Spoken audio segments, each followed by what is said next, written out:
আসসালামু আলাইকুম। সংবাদে আপনাদের সবাইকে স্বাগতম জানাচ্ছি আমি নুসরাত। শুরুতেই সংবাদ শিরোনাম।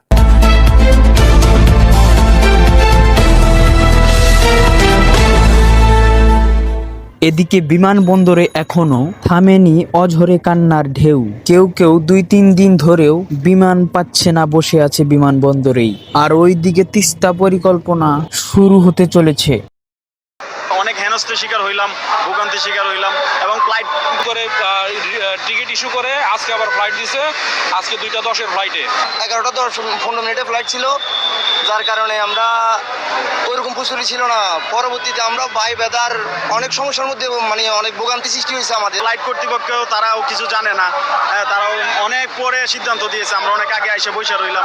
এখনো শিওর না ফ্লাইট হবে কিনা, এবং কি আমাদের সবচেয়ে বড় সমস্যা হচ্ছে আমাদের ট্রানজিটটা। চায়না থেকে ট্রানজিটটা কখন দেবে, কখন যাবে, তার কোনো নিশ্চয়তা তারা দেয় নাই। আমাদের ফ্লাইটটা ডিলে হয়েছে, আমাদেরকে বলে দিয়েছে আজকে 2:30টায় আমাদের ফ্লাইট হবে। বিমানবন্দরের যাত্রীদের সাথে অনেক কৃত্রিময় আচরণ করেন তারা। কেউ বলে 2:30টায়, কেউ বলে 3টায় ফ্লাইট হবে। সত্যি কখন ফ্লাইট হবে সেটা কেউ নিয়মিত জানে না। আর এদিকে রাজধানীর মালিবাগে 16টি মরদেহ উদ্ধার করেছে পুলিশ। মিরপুরের কেমিক্যাল গোডাউনের আগুনে নিহতের মরদেহ হস্তান্তর করে পুলিশ এবং বিজিবি, র্যাব, সেনাবাহিনী।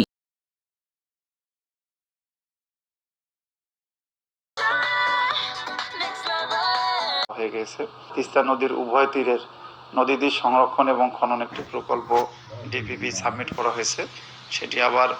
আর এদিকে তিস্তা মহাপরিকল্পনা হবে খুব শীঘ্রই। জাহাঙ্গীর টিভি, ঢাকা।